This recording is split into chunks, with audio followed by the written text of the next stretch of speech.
सदर बिहार प्रदेश मजलिस इत्तेहाद-उल-मुस्लिमीन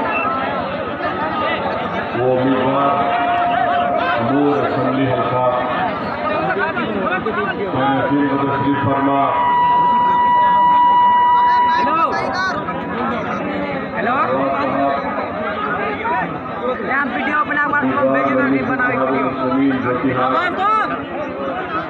और तमाम जिम्मेदारान कौम मिलत और जिम्मेदारान मजलिस इत्तेहाद-उल-मुस्लिमीन मौजूद हाज़रीन इकराम बुज़ुर्गान मिलत मेरी इज़्ज़त और माँ बहनों, मैं आप तमाम का शुक्रगुजार हूँ कि आपने अपना कीमती वक्त निकाल कर आज के इस जलसे में शिरकत की। मैं सबसे पहले इस बात का तज़किरा करना ज़रूरी समझता हूँ बहैसियत एक जिम्मेदार एक जमात के, अरे हाथ को लंदन पहुँचा दो क्या? मजलिस इत्तेहाद-उल-मुस्लिमीन ने अरे नीचे करो हाथ यार। जो फैसला लेकर मुख्तलिफ असम्बली हल्के जात से अपने उम्मीदवारों को नामजद किया और उनको टिकट दिया, ये फैसला मैंने तमाम मजलिस के जिम्मेदारों से मुशावरत के बाद ये फैसला मैंने लिया है। कौन है आपको हाथ कर रहा है? और ये आखिरी फैसला मेरा है और मैं इसमें शुक्रिया अदा करना चाहता हूँ हमारे हैदराबाद से तशरीफ लाए, जो हैदराबाद से मजलिस इत्तेहाद-उल-मुस्लिमीन के ऑब्जर्वर हैं, जनाब माजिद हुसैन साहब का, जनाब अख्तर ईमान साहब का, मेरे छोटे भाई जनाब आदिल हसन का, जनरल सेक्रेटरी आफ्ताब साहब का। ये फैसला मैंने लिया है और अगर किसी मेरे मजलिस के जिम्मेदारों को शिकायत है तो आपकी शिकायत मुझसे होनी चाहिए, और अगर कोई इस फैसले से नाराज़ होना वाजिब है क्योंकि हम सबको टिकट नहीं दे सकते। मैं उन नाराज़ लोगों से भी अपील कर रहा हूँ कि आज भी आपके लिए हमारे दरवाजे, दिल के दरवाजे खुले हैं, आप आ जाइए, मैं आपको सीने से लगाने तैयार हूँ। दूसरी अहम बात यह है कि आप जानते हैं कि मजलिस इत्तेहाद-उल-मुस्लिमीन ने जनाब कुशवाहा साहब की पार्टी के साथ, बहुजन समाज पार्टी के साथ, देवेंद्र यादव साहब की पार्टी के साथ और जनाब राजभर साहब की पार्टी के साथ और दो सियासी पार्टियों के साथ हमने मिलकर एक ग्रैंड डेमोक्रेटिक सेकुलर फ्रंट बनाया है और सब ने ये तय किया कि इसके चीफ मिनिस्टर के उम्मीदवार कभी आप ऊपर जाते हैं कभी नीचे आते हैं, उपेंद्र कुशवाहा साहब रहेंगे और उसके कन्वीनर देवेंद्र यादव साहब रहेंगे।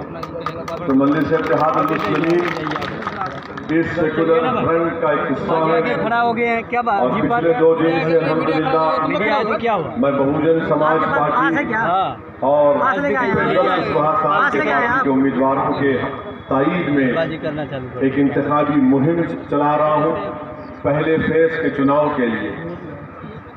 तीसरी अहम बात यह है कि ये सीमांचल का हिस्सा है और हमारी लड़ाई 5 साल पहले सीमांचल की इंसाफ की लड़ाई का हमने आगाज़ किया था और इंशाअल्लाह ताला अल्लाह सुब्हानहू व तआला जब तक मुझे इस दुनिया में ज़िंदा रखेगा, जब तक मेरी ज़िंदगी वफा करते रहेगी, मैं सीमांचल जिंदाबाद के नारे लगाता रहूँगा, सीमांचल जिंदाबाद के नारे लगाता रहूँगा। हम ना सिर्फ नारा भी लगाएंगे सीमांचल जिंदाबाद का, बल्कि सीमांचल की इंसाफ की लड़ाई को लड़ते रहेंगे। और हम आपसे वादा कर रहे हैं कि मैंने आज उपेंद्र कुशवाहा साहब से बात भी की और उनसे ये कहा कि आपने जो इलेक्शन मैनिफेस्टो जारी किया उसमें इस बात को भी शामिल कर लिया जाए कि भारत के संविधान की दफा 371 के तहत एक कमीशन बनना चाहिए ताकि सीमांचल की इंसाफ के लिए जिस तरह से हमारे मुल्क में मुख्तलिफ हिस्से, मिसाल के तौर पर सरजमीन दखन में, गुलबर्गा कर्नाटका में 371 के तहत एक कमीशन बनाया गया। उसमें सहूलत ये होती है कि उस इलाके को पैसे जो मिलते हैं वो इलाका तय करता है कि उस इलाके में कौन सा तरक्याती विकास का, डेवलपमेंट का काम करवाया जाए।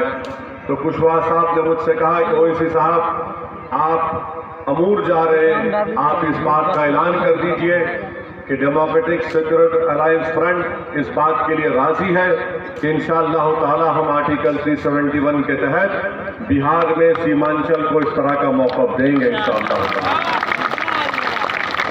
चौथी बात यह है कि हमारे भाई शाहनवाज हमारे दरमियान में है।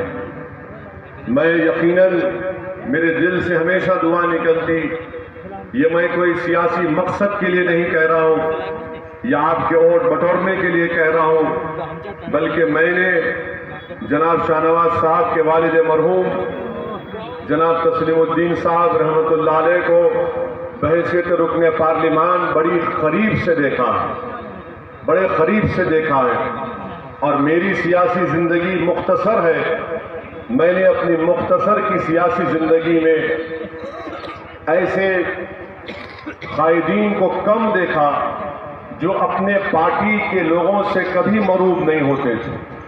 मैंने तस्लीमुद्दीन साहब को लालू प्रसाद यादव से इस तरह बात करते देखा कि वो बराबरी की बात कर रहे थे, मरूब होकर, नज़रों को नीचे रखकर या हाथ बांधकर नहीं, बल्कि बराबरी से बात कर रहे थे। मैंने तस्लीमुद्दीन साहब को, जब मैं पार्लियामेंट में गया था 2004 में, उसके बाद मैंने देखा तो तस्लीम साहब ने कहा कि बेटा ऐसे ही इनसे बात करने से इनके दिमाग में बात बैठती है, वरना ये लोग हमारी इज्जत नहीं करते।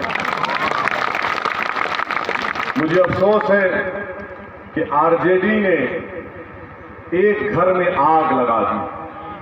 आरजेडी को यह काम नहीं करना चाहिए था, कम से कम तस्लीमुद्दीन साहब के घराने से नहीं करना चाहिए था, जिसको सीमांचल में आज भी लोग सीमांचल के गांधी के नाम से जानते हैं। तो इस तरह का गैर वाजबी काम, गैर अखलाकी काम एक सिटिंग एमएलए को आपने उसका टिकट काट दिया, आपके पार्टी से कोई एमपी का इलेक्शन लड़ा, अवाम ने उसको वोट नहीं दिया, वो नाकाम हो गए। मगर मैं शाहनवाज साहब का दिल की गहराइयों से उनका खैर मुकद्दम करता हूं और उनसे भी अपील करूंगा कि आप तस्लीमुद्दीन साहब के मिजाज को जिंदा रखिए। आप तस्लीमुद्दीन साहब जैसा बात करते थे, बगैर किसी से डरे, बगैर किसी से मरूब हुए, आप उसी तरह मुझसे भी बात कर सकते हैं और आपको पूरा इख्तियार और हक है। और मैं हमारे शाहनवाज साहब से, जो मेरे छोटे भाई हैं, मैं उनको सिर्फ एक गुजारिश कर रहा हूं कि मैं भी एक बड़े सियासी लीडर का बेटा हूं और मुझे अंदाजा है कि कितनी बड़ी जिम्मेदारी होती है हम पर कि लोग हमेशा हमको एक खद्दावर शख्सियत से उनसे तकाबुल करके देखते हैं कि ये बाप के बराबर बन सकता है या नहीं बन सकता। मैं आपको एक वाकया बयान करना चाहता हूं कि 2008 में हमारे मरहूम वालिद का इंतकाल हुआ और उसके बाद सरजमीने तेलंगाना में एक इलाका है जहां से हमारे फारूक साहब आए आदिलाबाद से। परस तंजीम हिंदू वाहिनी के लोगों ने एक घर में 8 लोगों को बंद करके उनको जला दिया और वो जिंदा जल गए, उनका इंतकाल हो गया, शहीद हो गए। तो रात में हमारे वहां पर म्यूनसिपैलिटी के चेयरमैन जनाब जाबिर साहब है, वो भी आएंगे। उन्होंने मुझे रात में इत्तला दी कि साहब ऐसा वाकया हुआ है और आपको आना है। तो मैं हैदराबाद से निकला और हैदराबाद से फारूक साहब बताएंगे कि भैंसा 250 किलोमीटर के फासले पर है। मेरे पास उस जमाने में फोर्ड एंडेवर गाड़ी थी, क्योंकि जाबिर साहब ने कहा कि आपको आना पड़ेगा, कैसा भी आओ साहब। मैंने कहा कि रोड बंद है। तो जाबिर साहब ने मुझसे कहा कि फुला गांव से वो रोड लेकर आप आइए। खैर बहरहाल हम अकेले वहाँ पर पहुँचे और हमारे मजलिस के जिम्मेदारों के साथ हम उस गांव में गए। हमने घर के दरवाज़ों को खोला और उन लाशों को निकाला जो बहुत तकरीबन जल चुकी थी। फिर बड़ा एहतजाज हुआ। वक्त का होम मिनिस्टर की गाड़ी के सामने हम ठहर गए, पूरे जिम्मेदार ठहर गए। बहरहाल बहुत बड़ा एहतजाज हुआ। तो मैं रात में जब वापस आ रहा था, निज़ामाबाद में पेट्रोल डीजल के लिए गाड़ी के लिए पेट्रोल स्टेशन पर रुका, तो फजर की नमाज पढ़ के हम आए। तो नमाज के मस्जिद के सामने से एक ज़ईफ शख्स चलते हुए आए और आकर मुझसे पूछा कि क्या तुम असदुद्दीन ओवैसी हो?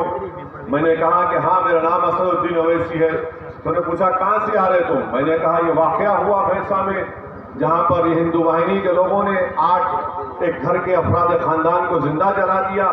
हमने एहतजाज किया।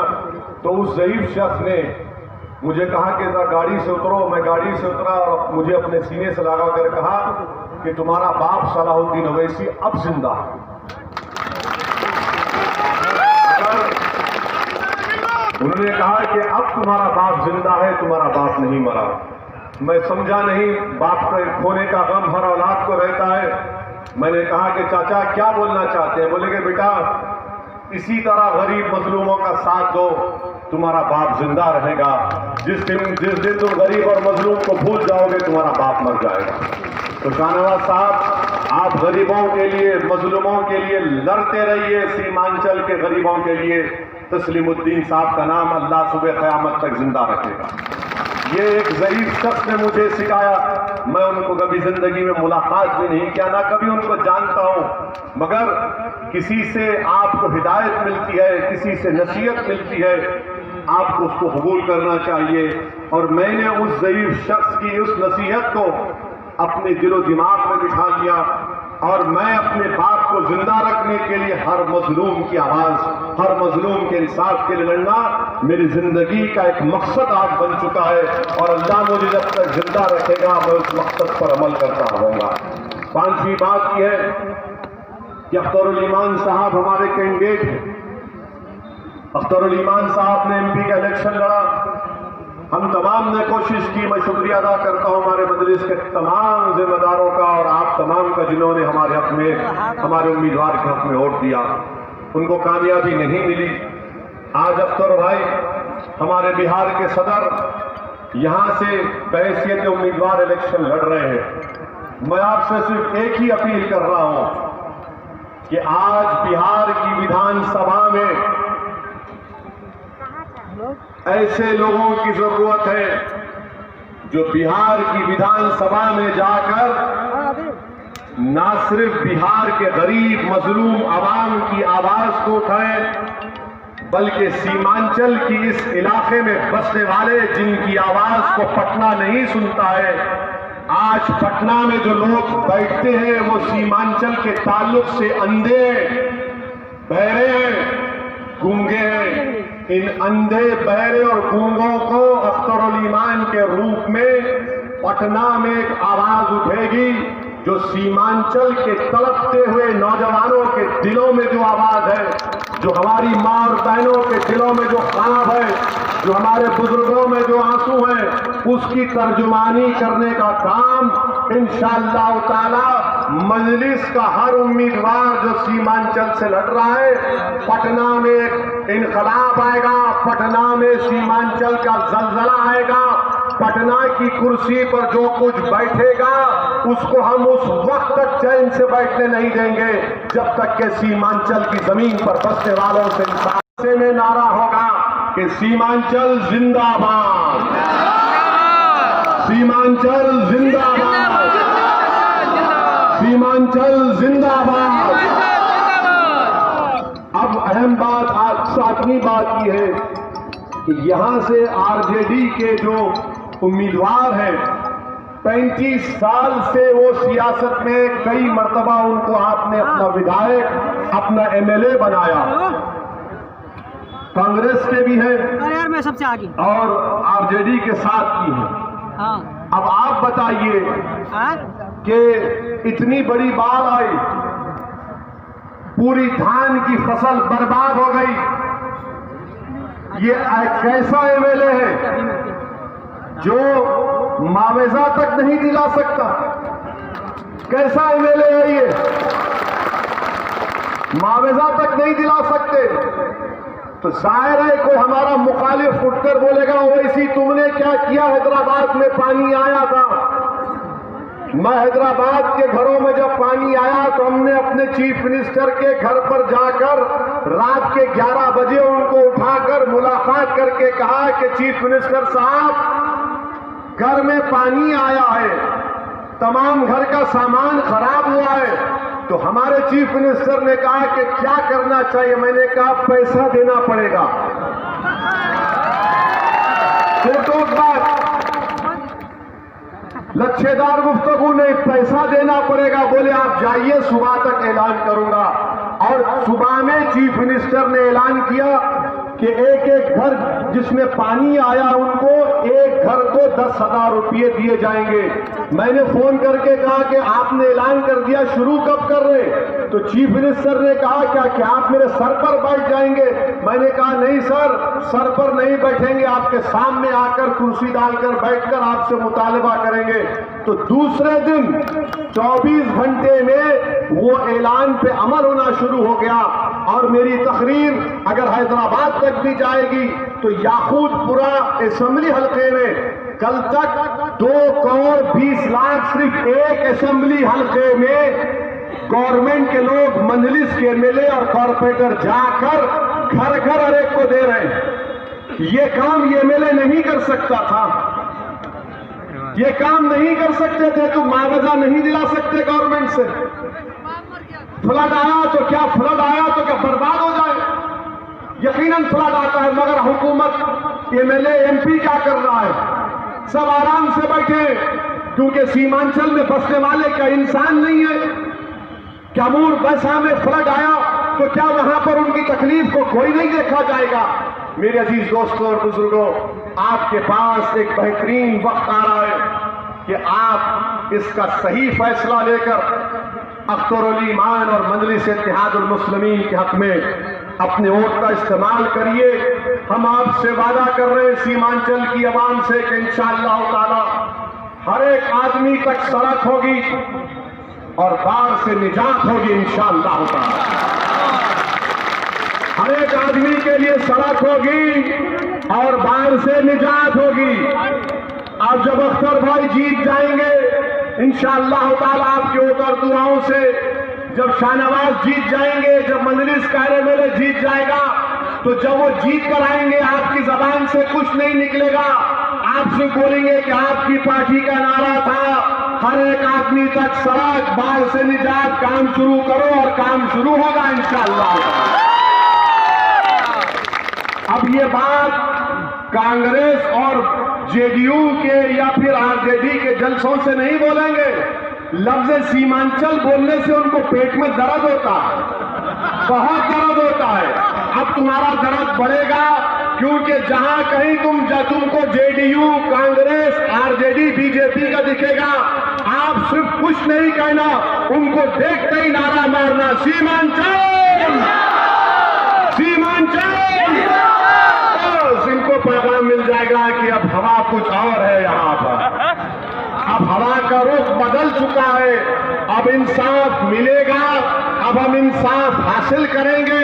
आप बताइए कि जिस विधानसभा से अख्तरुल ईमान इलेक्शन लड़ रहे, वहां पर 12वीं, इधर देखो यहाँ हीरो यहाँ खड़ा है, अभी बहुत टाइम है। 12वीं जमात तक एक ही स्कूल, एक स्कूल। हमारे बच्चियों को डिग्री हासिल करने के लिए 50 किलोमीटर का सफर तय करना पड़ता है। कहां डिग्री मिलेगी, कहां हमको फायदा होगा? और बताओ, क्या तुमने अमूर में कोई कारखाना बनाया? इतने साल से अमूर की जनता ने तुमको विधायक बनाया, एमएलए बनाया, तुमने कारखाना बनाया? नहीं बनाया। फिर आप ये भी देख लीजिए कि अस्पताल है, डॉक्टर नहीं है, बीमार होते हैं, इलाज नहीं होता है। तो ये 4 काम बड़े अहम हैं। एक तो हर एक आदमी तक सड़क, बाढ़ से निजात, फ्लड आएगा तो मुआवजा मिलेगा, बच्चियों के लिए स्कूल और डिग्री कॉलेज, कारखानों की दावत देना, कारखानों को गवर्नमेंट को बोलकर यहां पर कायम कराना और अस्पताल में सही अस्पताल हो ताकि उसमें डॉक्टर हो, दवाएं हो। ये 4 काम करने के लिए, ये 4 काम हम करेंगे। इसके लिए हमको चांद पर जाकर खाक नहीं लाना है। यहां जिस किसी की हुकूमत बनेगी, जो कोई भी पटना में बैठेगा, हम उसको चैन से बैठने नहीं देंगे। और अगर इंसाफ नहीं होगा तो याद रखो, अगर मुख्यमंत्री इंशाअल्लाह उपेंद्र कुशवाहा भी बन जाएंगे और अगर इंसाफ नहीं करेंगे तो असदुद्दीन ओवैसी सीमांचल के लाखों लोगों को लेकर पटना जाकर बैठ जाएगा, जब तुमको सीमांचल से इंसाफ करना पड़ेगा। मेरे अजीज दोस्तों और बुजुर्गों, क्योंकि हमको अब ये उड़न खटोले में जाना है वापिस, इसलिए आपसे पहली किस्त के तौर पर ये बात कह रहे हैं। अब रहा सवाल आखिरी बात कि नीतीश कुमार तो अब टाटा होने वाले हैं। नीतीश कुमार अब नहीं, नीतीश कुमार घर में बैठने वाले हैं। मगर ये बात बताइए कि पूरे बिहार में आपने एनआरसी एनपीआर के खिलाफ एहतजाज किया था ना? कितनों ने किया था? हाथ उठाइए एनपीआर एनआरसी पर। क्या राजद ने, कांग्रेस ने आवाज उठाई थी एनपीआर एनआरसी के खिलाफ? नहीं उठाई थी क्या? जेडीयू तो मोदी के गोद में बैठे दूध पीते हुए। अब आप बताइए, आज मोहन भागवत आरएसएस के चीफ कहते हैं कि सीएए को गैर जरूरी मुसलमानों को परेशान और गलत बयान कर दिया गया। मोहन भागवत, हम कोई बच्चे नहीं है कि तुमको नहीं समझ सके। अल्लाह ने दिमाग दिया है, हम समझ सकते हैं। हम जानते हैं कि तुम्हारी साजिश यही है कि सीएए एनपीआर को इस्तेमाल करके भारत के मुसलमानों को, भारत के दलितों को, भारत के आदिवासियों को, भारत के उन गरीबों को जिनके पास कागज नहीं, उनको परेशान किया जाए। और मुझे गुस्सा इस बात का आता है, अफसोस इस बात का होता है कि जब हमारे सीमांचल के इस इलाके में बसने वाले गयूर लोग हैं, चाहे वो गरीब हो, हिंदू हो, मुसलमान हो, दलित हो, कोई हो, सीमांचल को बदनाम करने के लिए कहा गया घुसपैठी है। बताओ क्या तुम घुसपैठी हो? बताओ आप क्या घुसपैठी है? क्या भारत के बाइज्जत शहरी नहीं है?